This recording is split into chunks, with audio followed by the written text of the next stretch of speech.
hear me? Hello, hello. It's hardly coming through here. There we go. Hello, hello. Yeah. I want to be heard, man. That's what it's about. Half a league, half a league, half a league onward, all in the valley of death rode the 600. Forward, the light brigade, charge for the guns, he said. Into the valley of death rode the 600. Just thought you'd like a little classical stuff here. It's not easy to face it. It's like Andy Capp. I have to admit I'm an Andy Capp fan. Are you an Andy Capp fan? Sometimes. Well, that's right, sometimes. Well, that's the way with humor. You can make no definite sweeping statements. You either do or you don't, and sometimes you miss, sometimes you hit. But I'll tell you this: there's a lot in Andy Capp that you know, they always credit Charles Schultz, the guy that does Peanuts. You know, great philosophy and all that stuff. And I find his philosophy about as deep as, say, Winnie the Pooh. You know, but nevertheless. Here's a typical example of Andy Capp, the curious inverted. This is the kind of thinking that created, say, the English playwrights like John Osborne. Remember, after all, the guy that does Andy Capp is English, and it's so Andy standing there talking to a guy, and the guy is pointing down to his feet. Did you see this one? He's pointing down to the ground. See, and Andy. If you don't know who Andy Capp is, he's in the comic strips, and Andy Capp, he's an English strip. And Andy comes from England. It originally appeared in England. And Andy Capp, by the way, do you know what his name means? It isn't just a name. Well, it's a Cockney way of saying, well, all right, say, how would you say certain words if you said, using Cockney dialect? Handicap. What is an handicap? It's right, a handicap. He's a horse player, okay? So Andy Capp is standing there, and he's looking down at his feet, and this other guy's pointing down there, see, and he says, now there's a wonderful example for us all, Andy. That tiny ant there. And Andy's looking at the ant, and the guy continues to go on. See, the guy's all dressed up. He's wearing a hat. Andy always wears his cloth cap. And he says, you know, he goes to work every day, busy all his life, work, work, work, and as his end, and at the end, Andy cuts in and says, he gets stepped on. At which point, the guy walks away and he says, I'm flogging a dead horse. I'm flogging a dead horse. Okay, that's the twist. You thought that the guy was giving Andy a lesson in morality. And actually, he too was about to say, you get stepped on in the end. And Andy says, well, I'm flogging a dead horse. Andy has discovered it already. And now that's the kind of philosophy you'll never find it in the rather pallid whimsy of Peanuts and his friends. I have to quote Dorothy Parker. You want to flow up sometimes when you read some of these. But nevertheless, Andy Capp, he says it, man. I mean, after all, you work all your life, and what happens? You get stepped on. That's quite true. Have you ever looked at a guy, look deep in the eyes of a guy who's retired? A retired human being. That's something we rarely talk about. All of us, we're all involved in life. We're all doing all this stuff. We're running around and working and, doing things. Guys are playing their guitars. Other guys are building telephone poles and digging and running around and writing manifestos and, whatever it is you do, And one thing we never talk about, really, is, what is it all for, Nobody ever really says anything about that because it's something it's totally unanswerable, but there it is. Man has this fantastic desire to be like the ant. He does it. It's the ant does not ever say, "What the hell is all this about? What is it with the ant here? What are we?" He just does it. See, that's the point of instinct. It's the bee. The bee is out there flopping around and working 20. A bee works every last day of its life. You know that the worker bee does not do anything but work. It doesn't do anything else. And it just gets up in the morning, goes out. Well, it gets up. It just does it all the time. See, it goes out from the very instant of the morning and starts to do this stuff. See, going around from flower to flower, picking up the jazz, the pollen, and then it comes back and they take the pollen off its feet. The other ants do that. See, he doesn't even do that. They take the pollen off, and he goes flying out again. He works like, until one day, this is the truth of ants, one day his wings actually get worn off. His wings are worn off. They literally wear off. And from that minute on, he's a walking bee. And nobody at any point asked him, how come, why, what is it with the bee thing? and so here's the thing. Nobody ever talks about that point. And so that point of what's it all about. And if you've ever looked in the eyes of a guy who's retired, I mean, a guy who's like worked all his life real hard. I'm not talking about a guy that digs dishes or something, but a guy that worked in an office or someplace all of his life. Every day he turned in the morning report, and at 11 o'clock in the morning he got the frequency scale charts or whatever it is, all these things, this fantastic stuff he's doing, stamping stuff, and he's working little machines, and he's making phone calls, and he's dictating letters, and he does this all the way through till 6 o'clock every night. He comes in at 9 or something, and he does it 5 days a week, and half the time he comes in on Saturday, and this goes on for 228 years, and he's working in this fantastic maze. It's an enormous maze. In fact, give me a little of that scary music, if you will, please. A little scary.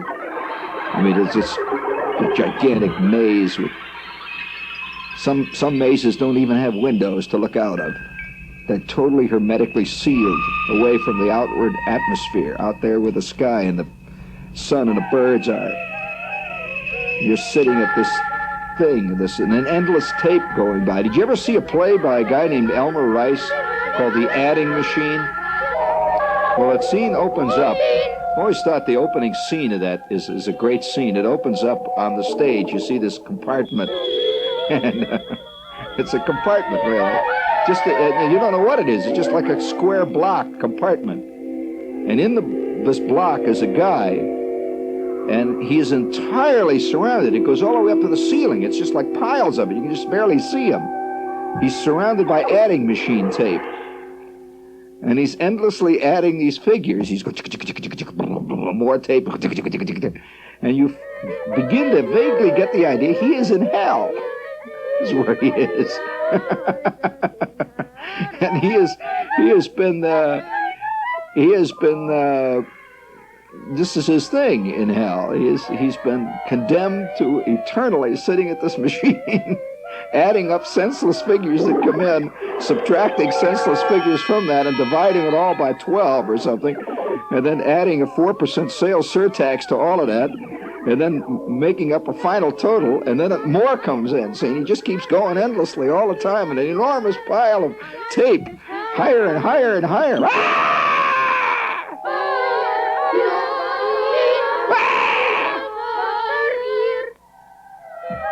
You got to admit they don't write plays about that kind of stuff because it's too close to the truth. and this play was written a long time ago, as far as I know. It was written many years. Keep that up there. We need that, man, because that's scary stuff. And if you've ever looked into the eyes, the real deep eyes beyond the outward glow, the really deep eyes of a guy who's retired after 400 years of swatting flies at the International Fly Swatter Company or whatever it is he did. He's got a look in the eye of curious, a kind of puzzled, infinite sadness. So what the hell was it? He can't even hardly remember doing it anymore. In fact, I talked to a guy who was a school teacher here in New York City, and he'd been a school teacher like for 30 years, see? And now he's retired. He's not doing this anymore. It's completely gone. It's all over. It's like it was another word. In fact, it was almost like he'd visited Oz. And I said to him, please, tell me some of the stuff that happened to you.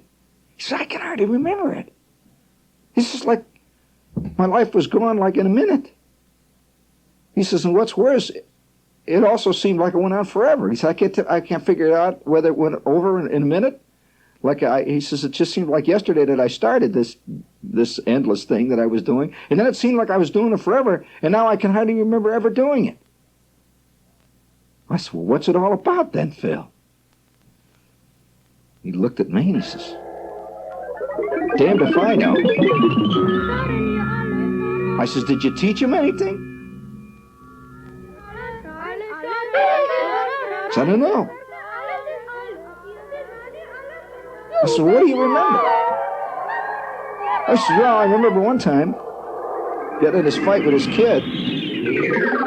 I said, oh, do you remember out of 112 years of teaching? I said, well, I suppose if I really sat down and thought about it, I'd remember some other stuff. I said, but that's 112 years of your life. You'd think you'd have, you know, crowding an endless stream of memories. He says, nope. I forgot all about it. I said, how do you like being retired? He said, I'll probably forget this too.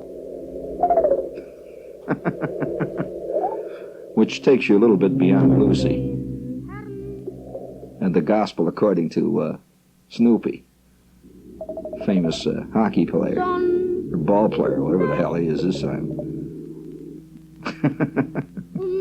Just look in the eye. And all I can say is half a league. Half a league. Half a league onward, by God. All in the valley of death rode the 600. Forward, the light brigade. Charge for the guns, he said. Into the valley of death rode the 600. Forward, the light brigade. Was there a man dismayed? Not though the soldier knew. Someone had blundered. Someone had blundered. Theirs not to make reply. Theirs not to reason why.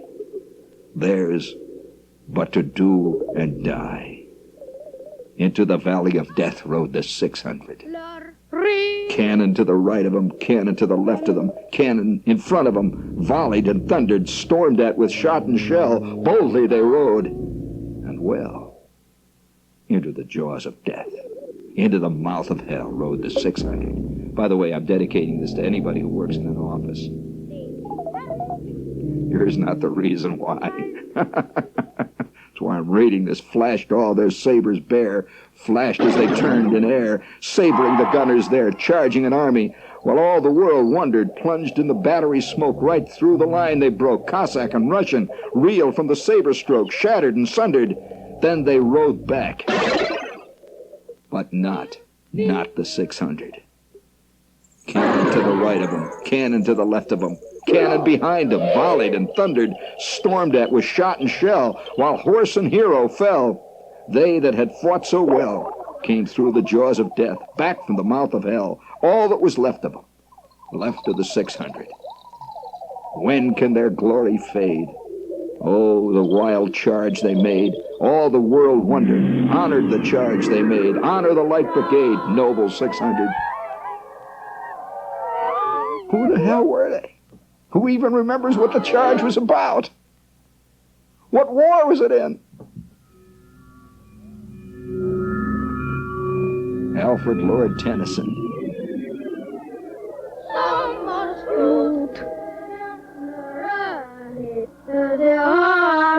That's tonight's salute to the ant. That the shoe fits, friend. But when you talk about whether you remember anything, you know, actually remember doing a thing, that's you're getting into some really profound stuff. When you look back on your life, does your life seem to be as long as it actually is? In other words, you happen to know how many years you've been alive, right? I presume you know that. Okay. Now, when you look back, you just say to yourself, well, I'm thinking about my life and I'm looking back. Does it seem to you to be a short life, or does it seem a long life? Short? Long.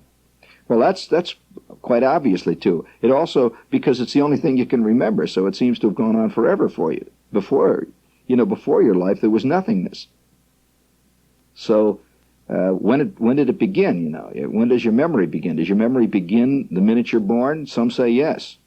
Some say even before you're born.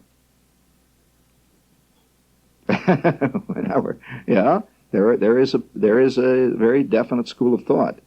They call prenatal experience and so on. Yeah, pre-birth.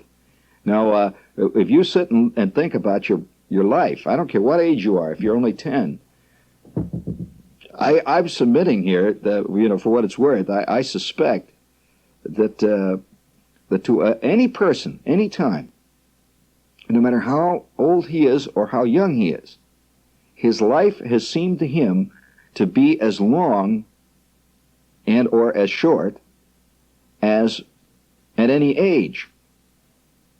In other words, a person who is 10, his life seems to him to have been as long as, say, a person whose life is 30. Now, the calendar says, no, that's not so. It was not as long, you know, and if you were 30, it was longer. But I'm talking about your perception of life, your memory, your actual perception of life. Does it seem like... See, I think a kid who's 10 thinks he's been around a long time. And he has. I mean, he's been around his whole lifetime. I mean, he's been around possibly throughout all infinity. Who knows? Now we're getting into something else.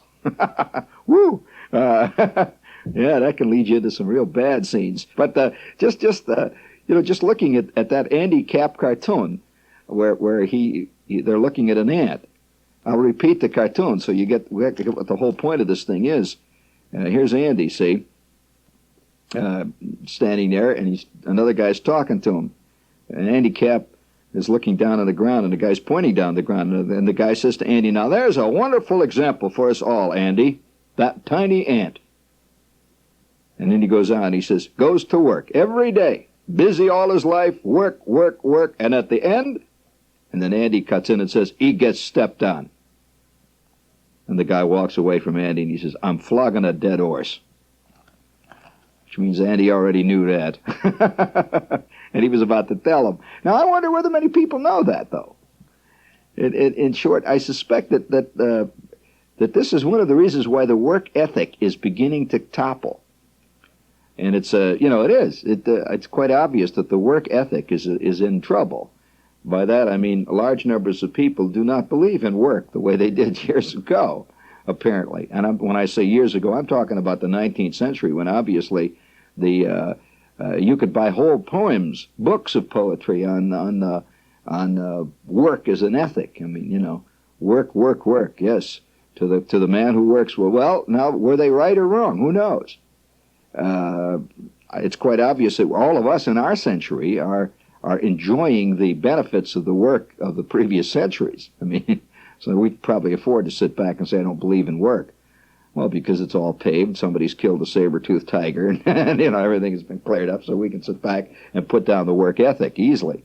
The guy that puts down the work ethic the quickest is the guy who has been excused from work somewhere along the line, primarily because of economic... it's the upper affluent types that tend to put down the work ethic because they don't need to do it anymore. They've got it.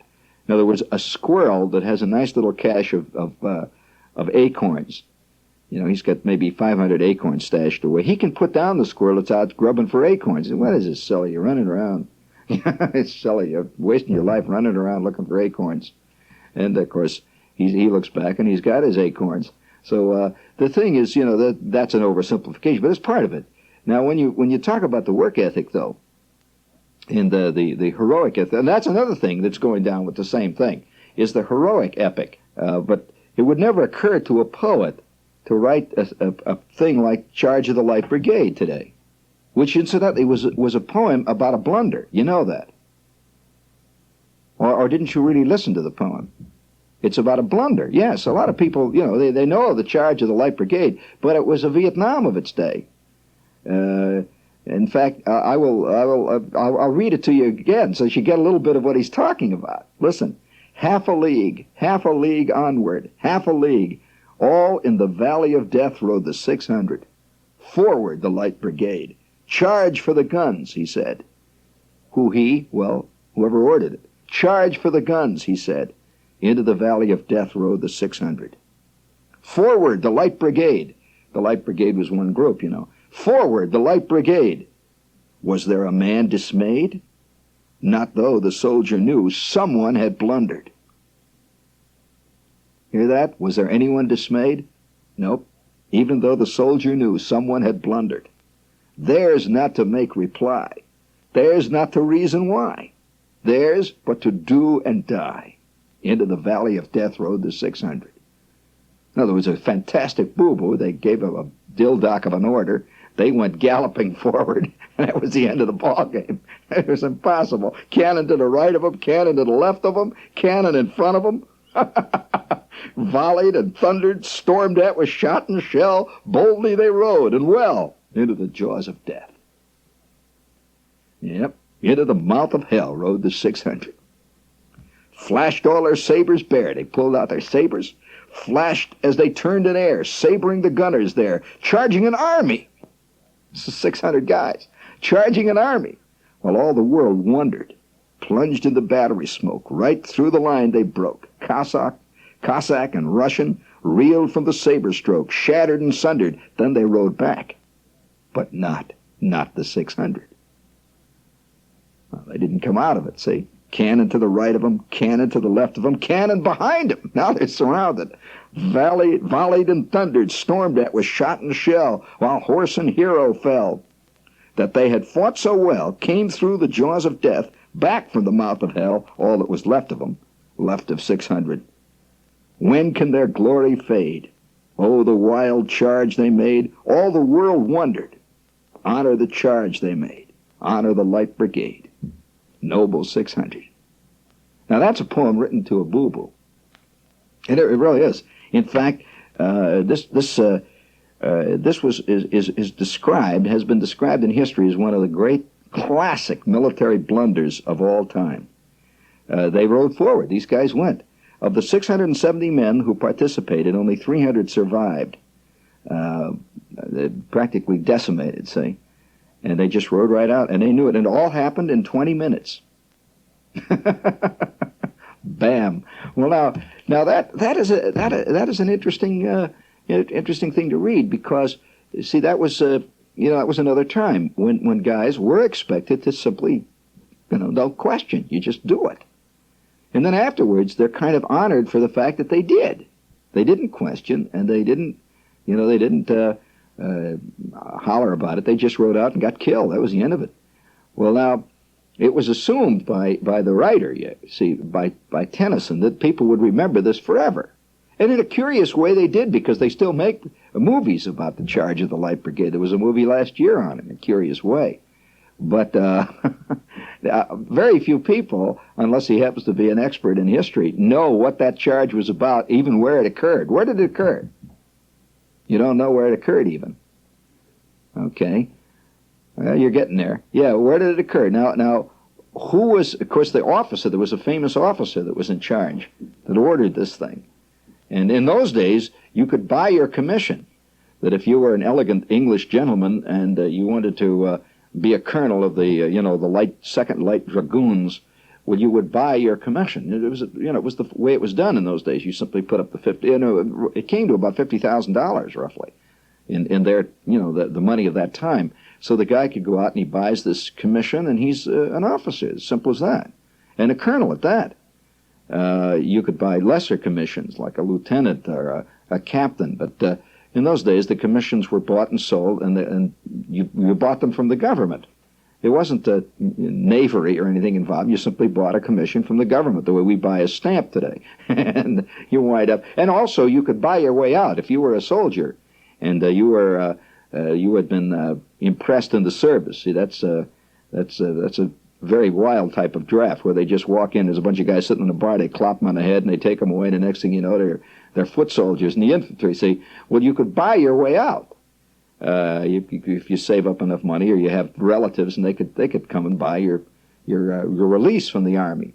So that was a different world, really a totally different world. But the thing that fascinates me about it is reading Andy Capp there. See, here's Andy, and he's looking down at that ant. See, and he says, what happens after he works all his life? He gets stepped on. That's what.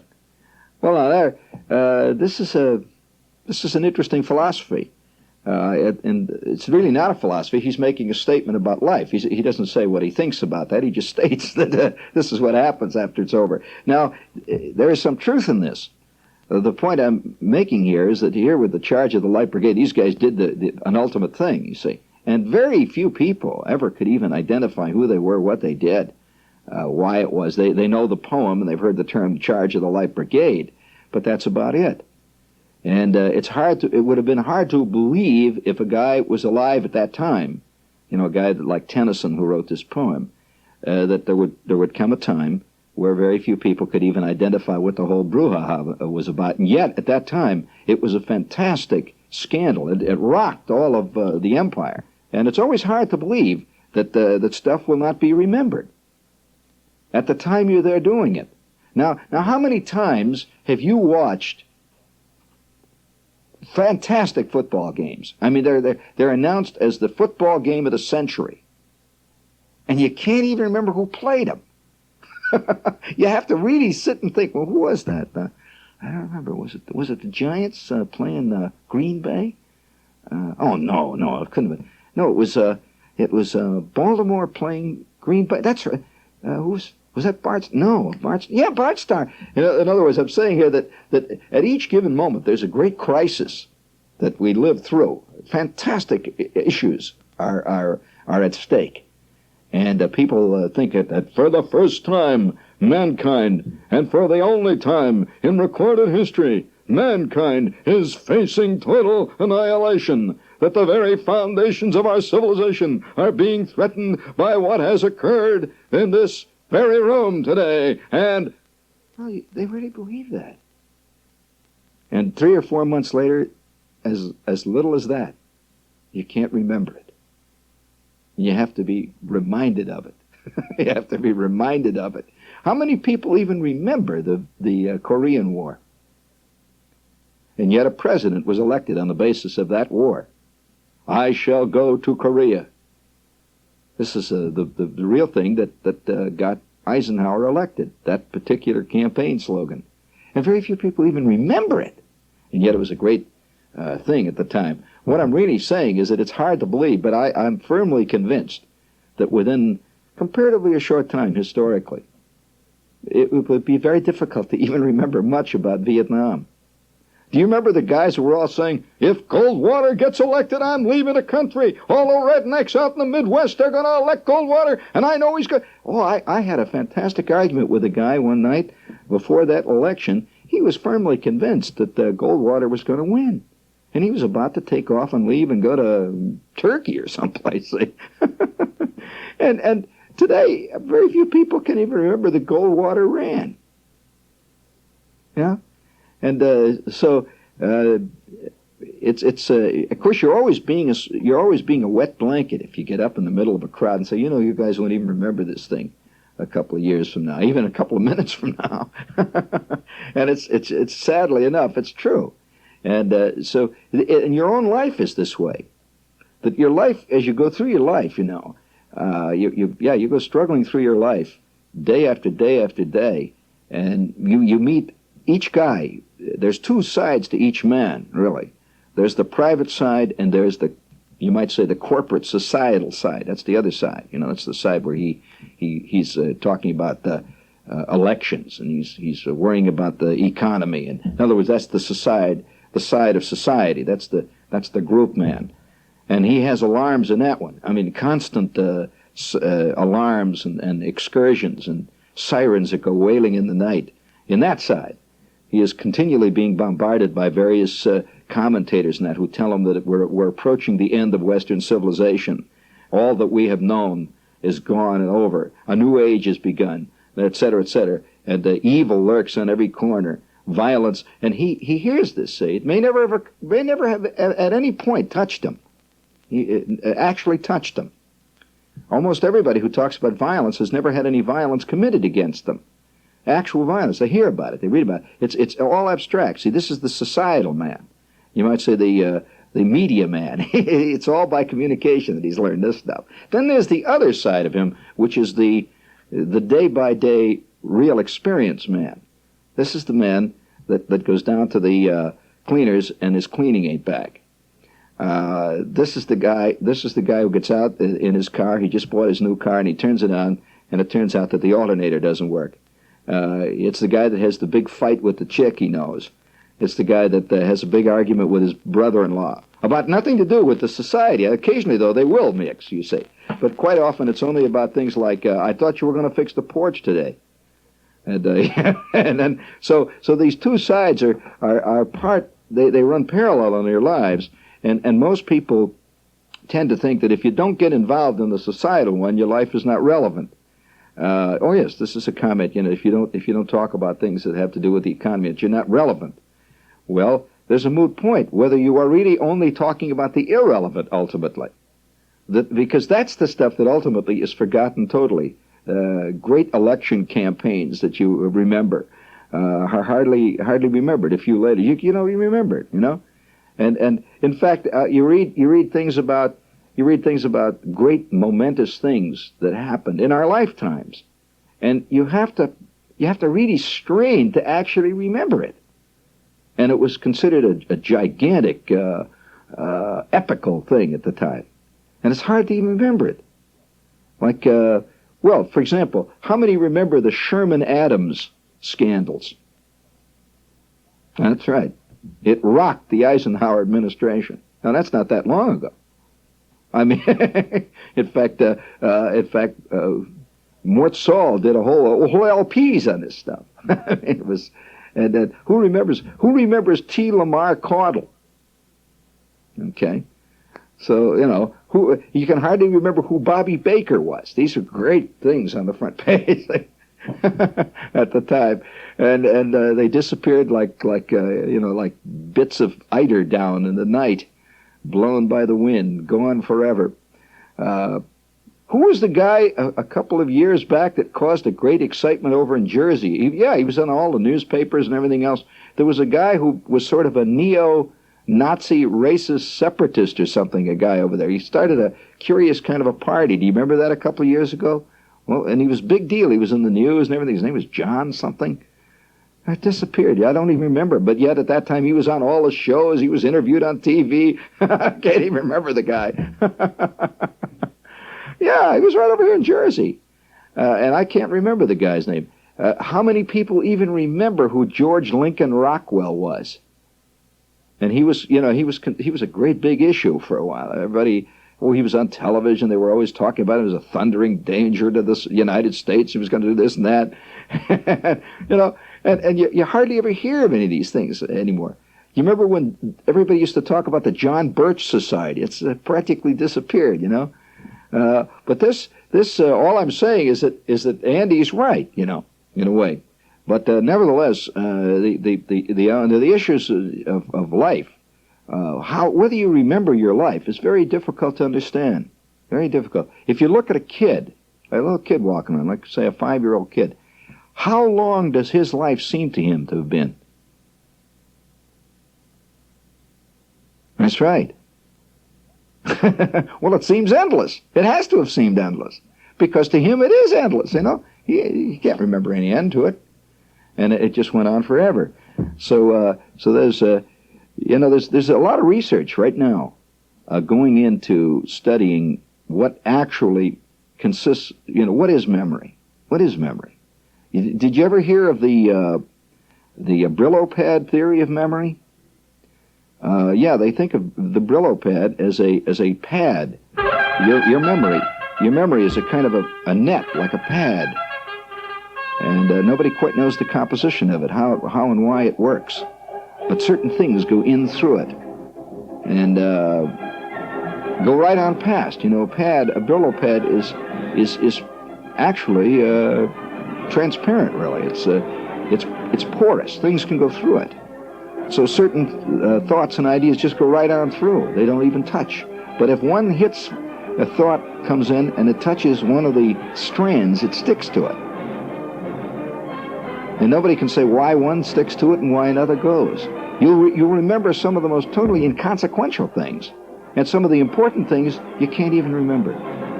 Really remember. Like for example, the Korean War. It's almost completely forgotten. Yet other people remember Bobby Thompson hitting a home run, which incidentally occurred in the same time. That was during the Korean War. So, how many people remember what was Ted Williams doing at that time? Well, he was flying a fighter plane in Korea. So they may remember that. The bridges of Toko-Ri, possibly. But that's it. That's it. A few little faded scraps of memory here and there, and a gigantic historical epic moved on into the darkness. It's the way Andy Capp says it. Yeah, well, you see, after he works all of his life, what happens to the ant? He gets stepped on. Good evening, ants. Are you a drone or a worker or a queen? What's your classification, Fred?